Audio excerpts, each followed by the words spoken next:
In game 3, we got the Nationals versus the Cubs. The Nationals have a 98 hitter rating for, while the Cubs have a 118.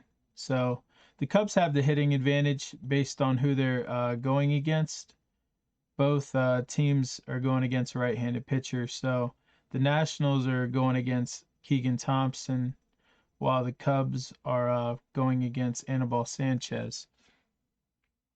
And Anibal this season hasn't been good at all. Has a 7.02 ERA, which yes is not good, not good. But he on the road he's actually a lot better, which is it's subjective. Because it's still 5.22.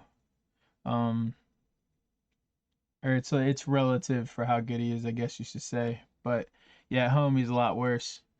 And throughout the whole season, between his full season and last 30 days, he's about the same type of pitcher. So there's no improvement he's really made. While we have Keegan Thompson, who I've projected at about a 4 ERA, going 5.3 innings pitched. He's actually a lot much better pitcher at home, which you could say with most pitchers is usually the case, unless they pitch in like Coors or something. But his last 30 days, though, he hasn't been pitching too well with the 1.75 whip, which is something that is a slight, like, a concern right there, I would say, a little bit. Though at home he's been great, so it's kind of two things are like clashing right there. Um, but against the Nationals, I think he pitches pretty well, so I've projected at that 4 ERA. Um, And when it comes to relief pitching and closing, I got the Nationals having the advantage.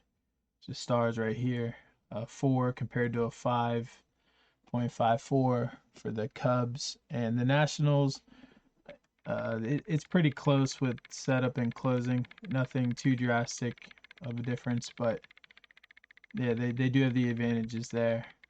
So when you put all that together, the Cubs actually um, I have them at minus 169, where the sports books have them at minus 169 or 189.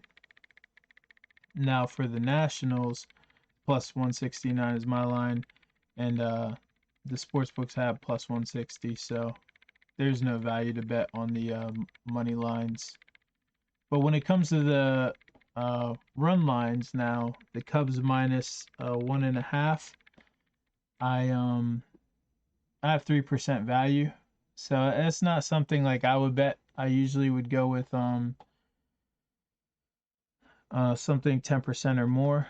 So yeah, I laid off that one, but I do like the over in this game. The line's at 7.5, and I have 9.22.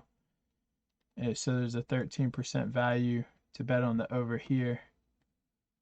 So I have 5.18 runs for the Cubs, 4.04 for the Nationals, and that's how you get the total runs.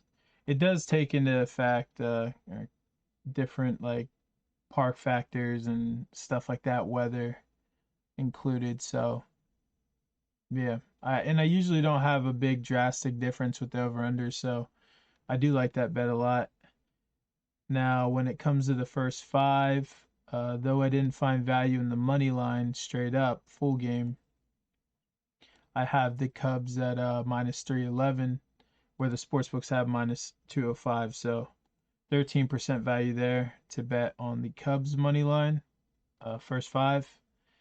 And then the first inning bet, it was plus 100 on BetMGM, and I got it.